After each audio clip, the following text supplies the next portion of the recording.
Angalia huyu, angalia nywele imewekwa namna gani na rangi. Hii ni kama ngapi? Na hii ya masikio. You see. Umefanya hivyo ndio upendeze, si ndio? Watu wakuone.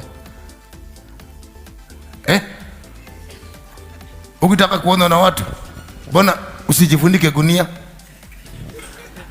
Mwanamke gani ambaye ataitengeneza bila kutaka kuona? Who told you that? Angalia hii fala hii, look, angalia.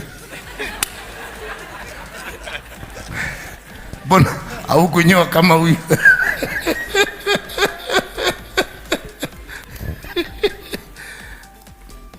Basi tafuta kitu na wewe ufanye kimpendeze Mungu.